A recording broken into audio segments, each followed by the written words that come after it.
Aujourd'hui, nous allons étudier une affaire du 19e siècle. Installez-vous pendant que nous partons pour l'Angleterre.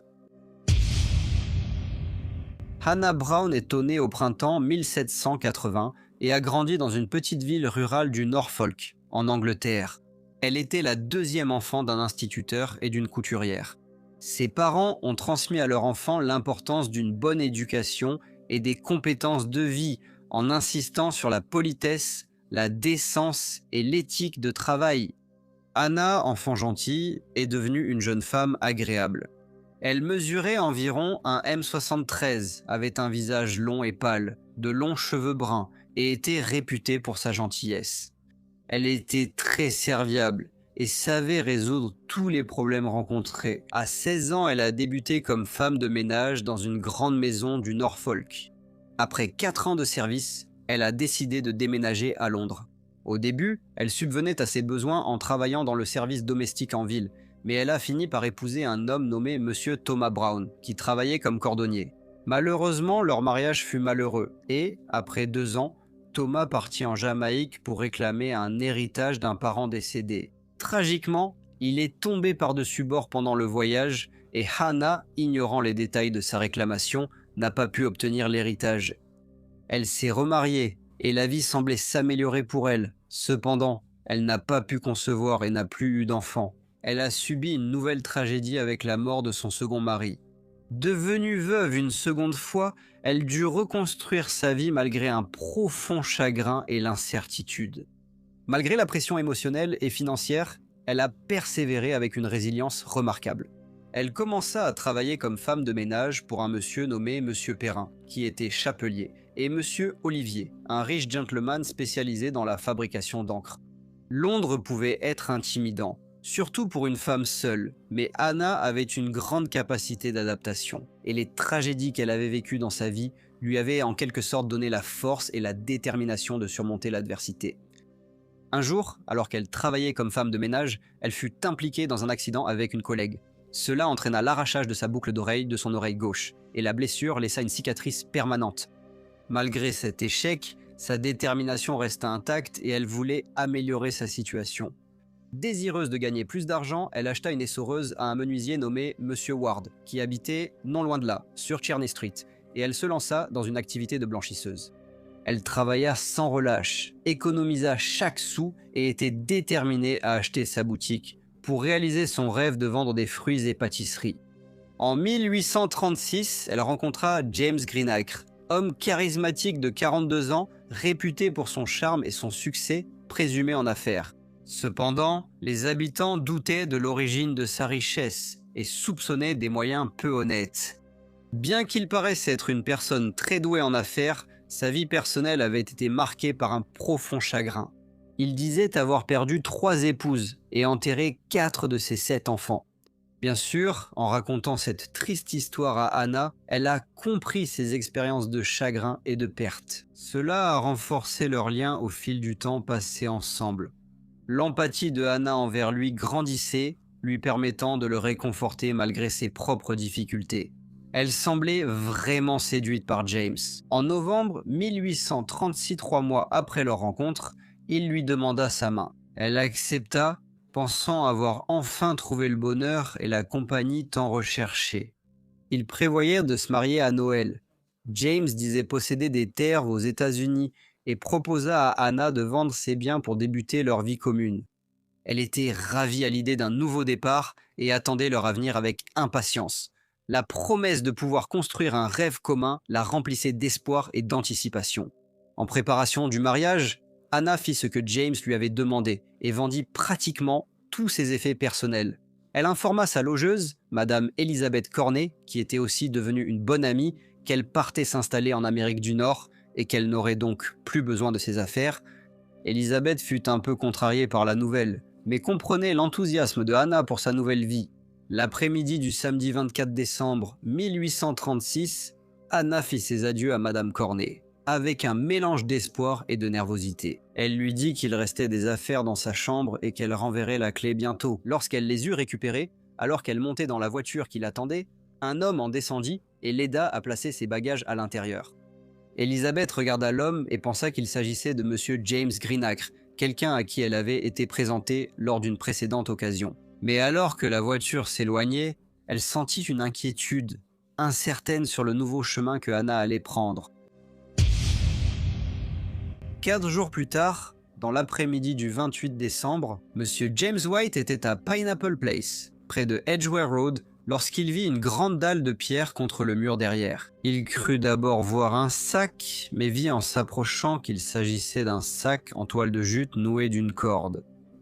Cela semblait déplacé, mais en le déplaçant, il fut stupéfait. Alors qu'un liquide rouge commençait à s'en écouler, il toucha la substance rouge et, en portant son doigt à son œil, il craignit qu'il ne s'agisse de sang.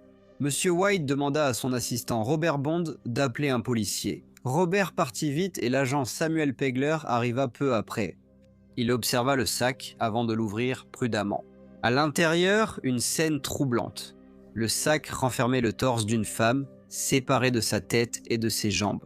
Alors qu'il se calmait, l'officier Pegler remarqua plusieurs morceaux de tissu éparpillés à proximité.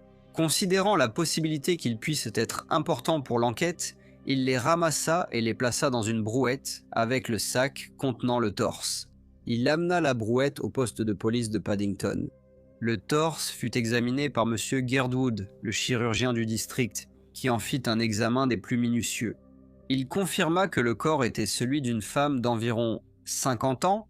Il déclara qu'à en juger par l'apparence de ses bras et de ses mains, elle devait avoir exercé un métier pénible. Le torse fut posé sur une table, avec le sac et les tissus. Les autorités devaient identifier la victime, mais sans signalement de disparition, elles ne purent déterminer son identité immédiatement. Une enquête a eu lieu le samedi 31 décembre au White Lion Inn, Edgware Road. Malgré l'audition de tous les témoins susceptibles d'apporter le moindre éclaircissement à l'affaire, le jury a finalement rendu un verdict de meurtre avec préméditation contre une ou plusieurs personnes inconnues. Monsieur Girdwood a ensuite décrit en détail l'état et l'apparence du corps. La semaine suivante, le corps fut inhumé peu profondément au cimetière de Paddington, au cas où la tête et les jambes seraient retrouvées et que le torse doive être exhumé. La police s'est concentrée sur le sac et l'a montré aux habitants et travailleurs près d'Edgware Road, où il avait été découvert. Finalement, il a été reconnu par Monsieur Evan Davis, un menuisier et tapissier qui résidait au 45 Bartholomew Close. Il a reconnu le sac grâce au trou fait par ses enfants en y jouant. Monsieur Davis a indiqué aux agents que son travail générait beaucoup de copeaux de bois qu'il revendait à divers acheteurs.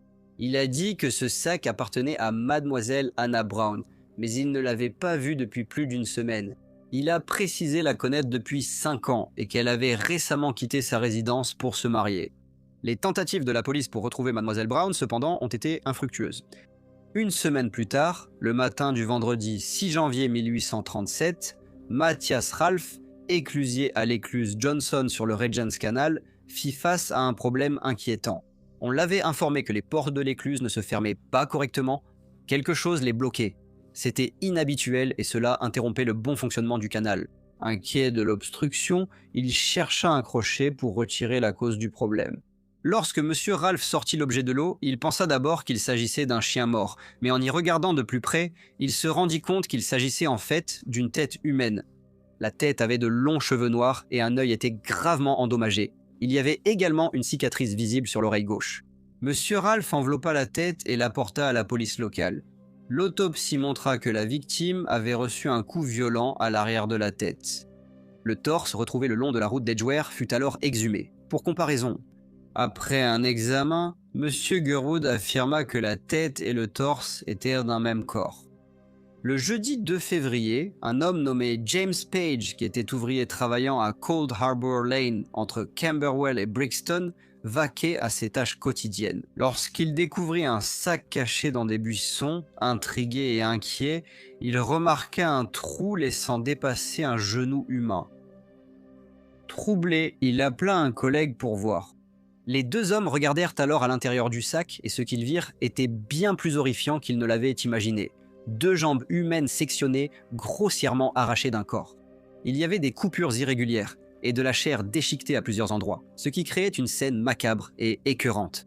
Prenant conscience de la gravité de leur découverte, James Page appela d'urgence un policier à proximité nommé William Woodward pour qu'il vienne. L'agent Woodward, jeune policier, examina minutieusement le sac. Il vérifia ensuite qu'aucune autre preuve de partie du corps ne se trouvait à proximité. Il apporta le sac au poste pour enquête. La police avait déjà déterminé que la tête et le torse découverts précédemment appartenaient au même individu. Et une fois que les jambes eurent été livrées à Paddington, il ne fallut pas longtemps pour qu'ils fassent le lien et comprennent qu'elles provenaient du même corps. Ils exposèrent la tête et des milliers de personnes vinrent, motivés par la curiosité et le désir de faire avancer la justice. Malgré de fréquentes affirmations de reconnaissance, aucune preuve réelle n'a été obtenue pour identifier le défunt. La tête commençant à se décomposer, des mesures furent prises pour la préserver. Monsieur Girdwood a été chargé de prendre des précautions et la tête a été conservée dans de l'alcool. Elle a été gardée chez Monsieur Girdwood, accessible à toute personne pouvant apporter des informations. Madame Elizabeth Cornet s'inquiétait que Hannah Brown n'ait pas récupéré ses affaires ni rendu sa clé. Elle en parla à son mari, un gentleman nommé Monsieur Jean Cornet, qui décida de mener l'enquête. Il alla parler à Monsieur Evan Davis pour voir s'il savait où elle pouvait être. Monsieur Davis l'informa qu'il n'avait pas vu ni eu de nouvelles de Hannah depuis avant Noël. Après avoir parlé avec Monsieur Cornet et appris la découverte d'une tête non identifiée à l'écluse de Johnson, il soupçonna un lien avec la disparition de Hannah. Inquiet, il alla au commissariat de Paddington signaler ses soupçons à l'officier de service. Il fut conduit chez Monsieur Girdwood, où on lui demanda s'il pouvait identifier la tête. Après une brève inspection, ses pires craintes furent confirmées, lorsque Monsieur Davis déclara qu'il s'agissait bien de la tête de Mademoiselle Hannah Brown. Au même moment, le frère de Mademoiselle Brown signala sa disparition et confirma, en voyant la tête, qu'il s'agissait de sa sœur. Les autorités étaient désormais sûres que le corps démembré était celui de Hannah Brown. Ils devaient découvrir l'auteur de ce crime horrible, et il ne leur fallut pas longtemps pour arriver à la dernière résidence connue de Mademoiselle Brown, qui était la maison de Monsieur John et Madame Elizabeth Cornet. Madame Cornet a dit à l'inspecteur George Felton qu'elle avait fait ses adieux à Hannah le samedi 24 décembre 1836, alors qu'elle avait été prise en calèche par un gentleman dont elle était sûre qu'il s'agissait du fiancé de Hannah, Monsieur James Greenacre. Selon Madame Cornet, Hannah était fiancée à Monsieur Greenacre et devait l'épouser le jour de Noël. Prévoit ensuite un voyage en Amérique du Nord. L'inspecteur Felter enquêta sur la localisation de Monsieur James Greenacre et apprit qu'il avait récemment déménagé à St. Albans Place, Lambeth. Déterminé à poursuivre cette piste, l'inspecteur alla à l'adresse et trouva Monsieur Greenacre avec Mademoiselle Sarah Gale et un enfant d'environ 5 ans. Il remarqua des caisses et malles au sol, comme s'il préparait un long voyage à l'étranger. L'inspecteur demanda une fouille minutieuse de la propriété, et ses agents découvrirent rapidement des objets intéressants. Il y avait une montre en or, plusieurs bagues et d'autres bijoux. Beaucoup ont ensuite été confirmés comme appartenant à Hannah Brown. Des reçus de prêteurs sur gage concernaient aussi d'autres biens, qui, après vérification, appartenaient autrefois à Hannah. La fouille a aussi révélé une robe d'enfant raccommodée avec le même tissu que celui trouvé près du sac contenant le torse. Il a aussi été noté que 2 pièces semblaient soigneusement nettoyées et qu'une forte odeur de soufre régnait. Ces découvertes ont apporté des preuves clés et renforcé le dossier contre Monsieur James Greenacre. Des anciens voisins des suspects de Carpenter ont été interrogés et ont éclairci leurs activités ainsi que celles de Mademoiselle Sarah Gale. Depuis octobre dernier, Mademoiselle Gale disait à tous dans le quartier qu'elle était Madame Greenacre, ont révélé ses voisins. Bien que tous sachent que le couple n'était pas marié légalement, ils les voyaient comme mari et femme, ignorant que James Greenacre avait d'autres relations. La police a fouillé le domicile de Monsieur Greenacre, découvrant une scie et un couteau, soupçonnés d'avoir servi à démembrer le corps. Cette découverte macabre a renforcé le soupçon que Monsieur James Greenacre avait non seulement le mobile, mais aussi les moyens de commettre ce crime horrible. Monsieur Greenacre a été inculpé du meurtre de Mademoiselle Hannah Brown. Le procès à la Cour criminelle centrale a été présidé par le juge en chef Sir Nicholas Tyndall et a débuté le lundi 10 avril 1837. L'accusation était dirigée par John Adolphus et Sir William Henry Bodkin, qui ont présenté un dossier accablant contre James Greenacre. Ils ont soutenu que sa demande en mariage à Hannah Brown n'était qu'une simple façade et qu'il avait eu l'intention de la tirer dans un piège mortel. Ils ont affirmé que M. Greenacre était sans bien ni argent et n'avait jamais voulu épouser Hannah. Au lieu de cela, tout cet épisode était un complot prémédité pour lui voler tout ce qu'elle possédait. Ils ont déclaré qu'après le meurtre, l'accusé comptait fuir en Amérique avec sa complice, Mademoiselle Sarah Gale. Les preuves médicales au procès sont devenues le centre d'un vif débat. 3 chirurgiens, le docteur Gilbert Finlay Girdwood, le docteur James Hunter Lane et le docteur James Birtwistle, ont témoigné sur la nature des blessures retrouvées sur le corps de Hannah Brown. Malgré des désaccords sur le moment des blessures, les 3 chirurgiens ont reconnu que celle près de l'œil gauche de Hannah avait été infligée de son vivant.